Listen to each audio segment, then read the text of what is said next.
The movers were carrying out Lily's bed when I pulled into my driveway, her purple butterfly sheets still clinging to the mattress like ghost wings.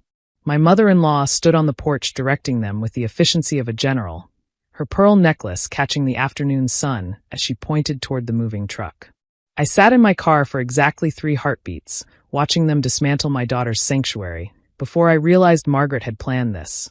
She'd waited until the exact moment I'd be at the cemetery, the one time each week she knew I'd be gone for hours. "Oh good, you're home," Margaret said as I walked up the path, not even bothering to look guilty. "We've made excellent progress. Jason's baby will need this room by Christmas, and I thought it best to start fresh." I stopped at the bottom of the porch steps, my hand still clutching the small bouquet of daisies I'd forgotten to leave at Lily's grave. "Jason's baby? Due December 15th, she announced, supervising as 2 men struggled with Lily's bookshelf. "Finally, a grandchild to carry on the family name. We're turning this into a proper nursery, none of that purple princess nonsense." The words "purple princess nonsense" hit me like physical blows. Lily had picked every inch of that room's decoration during her last good month, when the cancer had retreated just enough to let her dream about the future she wouldn't have. "Where's my husband?" I asked, my voice surprisingly steady. "Thomas is at work, obviously. Someone has to pay for all this." Margaret waved dismissively at the movers. "I told him I'd handle everything. No need to bother you with details during your grief." I walked past her into the house, pulling out my phone. The living room was in chaos, boxes labeled "Donate" and trash lined the walls. Lily's artwork, the drawings she'd made during chemo, were stacked carelessly by the door. "Careful with those," I called out as a mover reached for the drawings. "It's just childish scribbles, Veronica," Margaret said, following me inside. "We need to focus on the future now, not cling to the past." I turned to face her, really looking at her for the first time since I'd arrived. She wore a new suit, expensive, and her wedding ring had been upgraded, the diamond now substantially larger than I remembered. "When did Jason tell you about the baby?" I asked. "Last month. He and Jennifer have been trying for ages." She smiled, the kind of smile that made me understand why Thomas always looked exhausted after family dinners. "Of course, they're not married yet, but that's just a formality. Not like your situation with Thomas." "Our situation? Well, you can hardly expect him to stay in this mausoleum forever." She gestured around the house. "A man needs living children, Veronica. Not shrines to the dead." I felt my phone buzz. Thomas, texting. "At work late. Hope cemetery visit was healing. Love you." "He doesn't know about this, does he?" I said, watching Margaret's face carefully. "Men don't understand these things.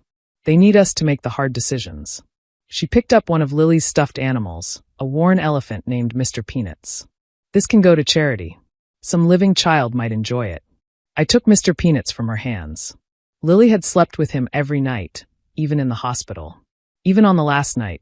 "Margaret," I said slowly, "did Jason happen to mention anything about his medical history when he shared this wonderful news?" She frowned. "What medical history?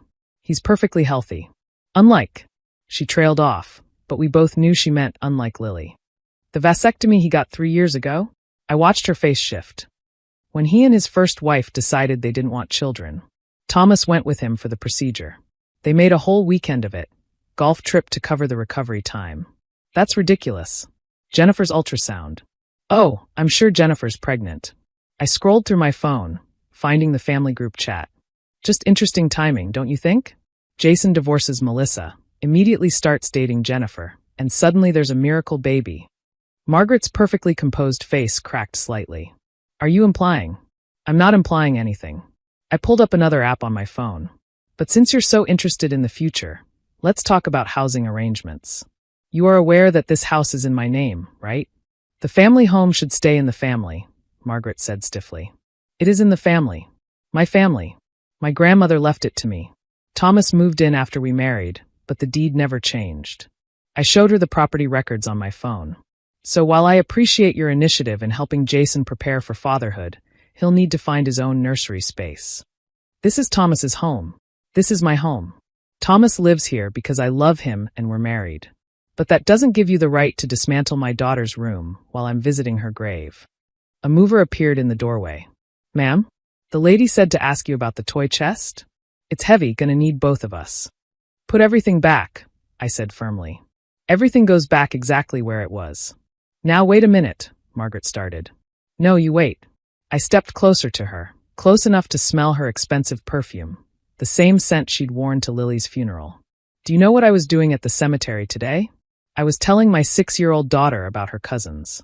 About how Jason might have a baby soon. About how she would have loved being the big cousin, teaching them about butterflies and rainbows and all the things that made her happy. Veronica, I was explaining to a headstone why Grandma Margaret never visits. Why Uncle Jason stopped coming to the hospital after the diagnosis. Why the only family photos from last year are from before she got sick because you said she looked unfortunate, with no hair. Margaret's face had gone pale beneath her perfect makeup. But sure, I continued. Let's talk about the future. Let's talk about Jason's miracle baby with a woman he's known for exactly 8 months. Let's talk about how you were so eager to erase my daughter that you couldn't even wait for the grass to grow on her grave. I'm trying to help. Margaret burst out. This house is a tomb. You and Thomas drift around like ghosts. He needs to move on, start fresh. Men weren't meant to grieve forever. He's grieving his child. She wasn't his blood, Margaret snapped, then immediately looked like she wished she could swallow the words. The silence that followed was deafening. Even the movers had stopped, sensing the shift in atmosphere. What did you just say? I asked quietly. I didn't mean. Lily wasn't his blood. I nodded slowly. That's what this is about. She was my daughter from my first marriage, so she doesn't count. She was never really a Harrington in your eyes. That's exactly what you mean. I laughed, but there was no humor in it. God, it all makes sense now. The separate Christmas gifts. Lily's were always just a little smaller. The family photos where she was always slightly to the side. The way you introduced her as Thomas's stepdaughter, instead of his daughter. Biology matters, Margaret said defensively. Jason's baby will carry on the family name, the family blood. That's important. You know what else is important? I pulled up another app on my phone. Security cameras. Did you see them when you drove up? We installed them everywhere after Lily got sick. She was terrified of someone breaking in while she was too weak to run. Margaret's eyes darted to the corners of the room, finally noticing the small cameras. Everything's recorded. Everything's backed up to the cloud. I smiled grimly. Including this conversation. Including you admitting you planned this for when I'd be at the cemetery. Including you calling my dead daughter's room purple princess nonsense. You're being dramatic. No, I'm being practical. Just like you. I turned to the movers. Gentlemen, please put everything back exactly as it was. I have photos of the room if you need reference. Mrs. Harrington will be leaving now. I'm not going anywhere until Thomas. Thomas is about to get a very interesting phone call, I interrupted, already dialing, with a link to the security footage. Let's see what he thinks about his mother dismantling his daughter's room. Yes, Margaret, his daughter. Because that's what she was, regardless of blood. The phone rang once before Thomas picked up. Hey, honey. How was the cemetery? Eventful, I said, maintaining eye contact with Margaret. Your mother's here. She has some interesting news about Jason and a nursery. What? Mom's at the house? I thought she was, he paused. Wait, what about a nursery? I'll send you the security footage. You might want to sit down first. I watched Margaret's face cycle through emotions. Anger, embarrassment, and finally something that might have been fear. Veronica, what's going on? Thomas's voice was sharp now, concerned. Your mother decided to clean out Lily's room. For Jason's baby. While I was at the cemetery. The silence on the other end was deafening. Then, she what? I'm handling it, I assured him. But you might want to come home. And maybe call Jason on the way. Ask him about that vasectomy reversal he must have gotten. I'm leaving now. His voice was cold in a way I'd rarely heard. Mom, if you're listening, don't move. Don't touch anything else. Don't speak. I put the phone on speaker so Margaret could hear clearly. Thomas, I was trying to help, she started. I said don't speak, he roared. My daughter has been dead for 4 months. 4 months. And you're gutting her room? What is wrong with you? She needs to move on. I need to move on. I need to. His voice cracked. That's my little girl's room. That's where I read her bedtime stories. That's where she told me she loved me for the last time. That's where. He stopped, and I could hear him trying to control his breathing. 20 minutes. I'll be there in 20 minutes. He hung up. Margaret stood frozen, her perfect composure finally shattered. He didn't mean. Yes, he did. I sank onto the couch, suddenly exhausted. You know what the worst part is? Lily loved you. Even when you made it clear she wasn't really family, she loved you. She made you a card for your last birthday. It's probably in one of those boxes you labeled trash. Margaret glanced at the boxes, something flickering across her face. Purple construction paper, I continued. She spent hours on it. Glitter everywhere. She was so weak from chemo, but she insisted on making Grandma Margaret a special card. Without a word, Margaret walked to the boxes and started searching. She found it in the third box, sandwiched between coloring books and art supplies. The purple card was covered in shaky handwriting and approximately half a container of glitter. To Grandma Margaret, she read aloud. Thank you for being in our family. Love, Lily. Margaret's hands shook as she held the card. She made you part of our family, I said quietly, even though you never made her part of yours. The movers finished returning the last piece of furniture as Thomas's car screeched into the driveway. He burst through the door, still in his work clothes, his face a mask of controlled fury. Mom, he said, his voice deadly quiet. Get out. Thomas, if you'd just listen. I'm done listening. I'm done with your subtle jabs about Lily not being real family. I'm done with your obsession with biological grandchildren. He walked to Lily's doorway, touching the frame gently. She was my daughter. In every way that mattered, she was my daughter. I know you loved her, but... No buts. Thomas spun around. She called me Daddy. She ran to me when she had nightmares.